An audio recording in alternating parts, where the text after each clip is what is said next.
My name is Patrick Holden, and I'm here at Bwlch and Fawr on a beautiful hill farm in the west of Wales, around 10 miles from the coast, where we have been farming for 50 years, obeying the principles and the philosophy of the circular economy, of biological approach to farming systems, and producing food in harmony with nature. And what is wonderful about this system is that when you've been here for several decades, as I have, you can look at the impact of your farming practices on the outcomes on nature, on climate, and on people and culture. And amazingly and wonderfully, the system works. We're producing wonderful cheese, delicious cheese, produced from milk which is from these fields behind me and all the fields of our farm where the cows graze during the summer months, and then of course they're housed in the winter, and in the winter they eat hay and silage and oats and peas, which we mill into a kind of cow muesli, which we feed to them in the milking parlour. So more or less we can say that our cheese is the fat of this land. You are what you eat, and in this case what the cows have eaten. So our cows are really bonded to this hill. It's a sort of terroir which is connected with our relationship with the animals. We love our cows, and they're milked by ourselves, and particularly Becky, my wife, who does a lot of the milking. And we are part of a wonderful ecosystem. We're not separate from the hill or from nature. We work in harmony with nature, and actually we are part of nature. And of course, one question that arises from all this is, can we make it economically viable? And the answer is yes, not easily, but after 50 years, we have a dairy herd of around 85 Ayrshire cows and their young stock, and they're producing maybe 30 tons of cheese a year from these pastures, and also some meat, because when the cows are retired as dairy cows, they can be eaten. And we also have calves, male calves, which can produce delicious ruby veal, which we can also eat and sell. And if you scale all that up and you look at how much we sell in a year and whether that can provide a sustainable income, the answer is yes. We are heavily borrowed, so heavily borrowed in fact that I need a day job to support the repayment of the loans we've made. But I think it would be fair to say that this system potentially, especially if you add value to the milk that we produce rather than sell it as milk, which these days is very tough because people don't get a very good price for the milk, the system can work and be economically sustainable. But, and this is a very big but, with thousands and thousands of farmers thinking about transitioning to the kind of farming systems that we are using here, will it work at scale? And the answer, I think, is physically yes. We could, using farming systems similar to those that we are using here, produce enough staple foods, I mean the foods that we can produce in this climate, the vegetables, the fruits, the cheese, yes, and the meat, and the grain products, to feed, to maintain our current level of UK self-sufficiency if we ate differently, and that's the key. We would have to change our diets. We'd have to give up all factory farmed meat, all intensively produced chicken, all intensively produced pork, and of course milk from intensively managed dairy cows. Because if we did the UK transition to truly sustainable farming systems, grain production would halve, which is interesting because half the grain that's currently produced in the UK is actually fed to intensive livestock. So it would mean fundamental changes in our diet. We would have to pay more for chicken and more for good pork, but that's fine. It's what used to happen when I was a child in the 50s and 60s. And we would need to eat lots of vegetables, which would be far more nutritious, and we would need to be mindful of the story behind our food, because most of us, when we buy food in supermarkets these days, have no idea of the story behind it. And if we knew that story, and more of us need to, we probably wouldn't want to eat it. We farm organically. In fact, we're the longest established organic dairy farm in Wales. And I even can claim immodestly to have written the world's first draft of the organic dairy standards back in the day when I was involved with the Soil Association Livestock Standards Committee. Of course, since then I've had a day job running the Soil Association for about 15 years, and since then as the founder and chief executive of the Sustainable Food Trust. But I think we're having a very interesting discussion at the moment about sustainability. And thousands of conventional farmers are becoming more and more interested in transition because they are aware, like all of us these days, of the threats of climate change and the loss of nature and the impact of our industrial farming systems on animal and human health. These are about 7 weeks old, maybe 8 now, 7 I think, and we can take them to the local abattoir, which is only 6 miles away. We are so privileged to have one of the last surviving small abattoirs in the UK. You can't have local meat without local abattoirs, so important. And for so many millions of young people in particular who are going vegetarian or vegan, it's a kind of protest vote, and an understandable protest vote against the kind of meat that most supermarkets sell, which if you knew the story behind it, you wouldn't want to eat it. And that's the point, isn't it? So you can't blame people for going vegetarian and vegan. But in fact, we need people who want to eat good meat to enable all the thousands of arable farmers that all over the east of England to convert to mixed farming, because only with animals can you turn the grass, which is the fertility building phase of a proper biological rotation, into food we can eat. So that's 50% of the rotation is going to be grass.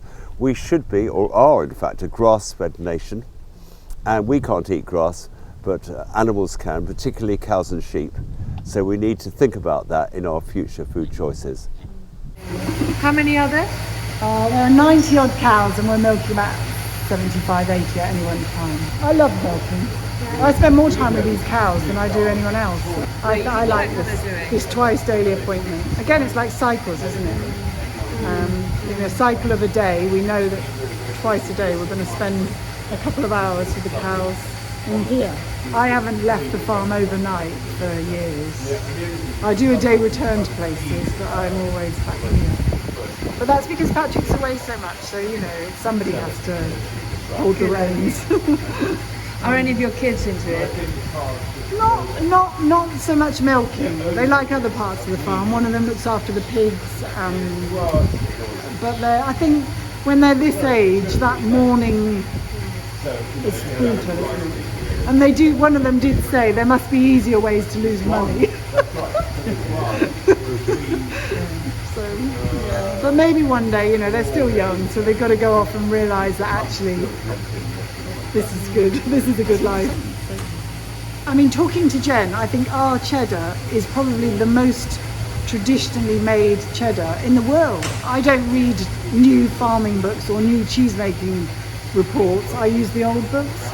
All that intuitive wisdom is kind of being affirmed by science now, isn't it? The microbiome, the gut, all of those things that we kind of trusted and slightly hoped and trusted and had faith in are being shown to make absolute sense. So. Hello, darlings. How was today's grass? Was it good? Because we mowed a little bit more than we meant to, didn't we? But I think it's all right. They'll come here at milking time and they will lie down and be very reluctant to go out again. Because literally they have a rest and they go to sleep. It's so sweet. These are cows that know they're loved and are trusted and trusting. And a cow herd is a community. There's an extraordinary sensitivity about animals. They can nourish us emotionally and spiritually by their being, because they're not, as we are, stuck in their heads. We're never really living in the present, and the wonderful thing about cows is they actually do live in the present all the time. That's another thing about the life of this farm, which is important. These cows are an ecosystem, a herd ecosystem, but they have a codependency with another ecosystem of flies and the swallows and other birds that depend on the insects that live in their community or are nourished by their dung. So we have a wonderful bird population on this farm, which is directly connected to the fact we never use any insecticides and we farm in harmony with nature. So nature coexists with us, not just around the edges of the fields, but actually in the fields, and the cows are part of that ecosystem. We're starting with sort of 50 years of observation and knowledge of our farming system and working forward from that. This is the kind of cow that should be here. This is the right number of those cows. And from that positive health progression, create great milk, which will be delicious, and we can trust that. And then we need very intelligent, curious cheesemakers who will be curious about the variables of wherever the cows graze, about the weather, about the mood of the milker or the mood of the cows, that will all change that milk. And they'll be curious enough to say, this is what I've been given, and this is how I will sensitively intervene in there to transform that into the best possible expression of our milk. The cheese making process commences. We add a starter, MT36, from a cheese starter company called Barber's, who make these mother cultures, which are not like all the cheddar that is normally sold in supermarkets, which comes from very narrow spectrum, aggressive, fast-acting bacteria, which give the cheddar that people think is cheddar a sort of sweet taste. Yeah, I mean, those starter cultures will inform the progression of the cheese making. So you will be what we want is a gentler starter, so that it's our milk that informs the journey of the cheese. We're in this store which is holding a whole year's harvest of our farm. So it's like the fat of the land all in one place for a year. Isn't that a beautiful thing? It's the future of the health and well-being of thousands of people who have been nourished by this cheese from cows which are nourished by our land. So it's a profound thing. It's like being in a sort of cathedral of cheese in a way, being in here. So this is a sort of fusion of fermentation and microbiomes. Everything's related, nothing's separate, and our own digestion will be influenced by the quality of the fermentation and the microbiome of the soil. They're not separate. It's so extraordinary. It's miraculous, really, when you think about it. And we, human come lately beings, are integrally related to those processes in nature. And I think what we're trying to do is to mirror them in our own way in the food. We've just celebrated our 50th anniversary by bringing together in our converted threshing barn a wonderful, diverse, international community of fellow travellers, many of them, I'm humbled to say, leaders in their own fields. So we've had Helmi Abeleish from Egypt, from the Sechem project, and we've had Vandana Shiva from India, and we've had Albert Strauss from Strauss Organic Dairy in California, and we've had Professor Hardy Fodman, who was the world's first professor of sustainable agriculture and food systems. And we've had the most amazing, far-reaching conversations about the future of sustainable food and farming. If we buy food in a supermarket, it's very hard to find any foods which are not causing damage either to the landscape and the rivers and the nature from the systems which are mostly industrial that produced it, or in terms of the negative impacts, increasingly negative impacts on our health. What can we do about that? We can use our individual citizen purchasing power to radically change and help accelerate the transition to the farming and food systems that we need for the future, which will build our health and the health of the planet.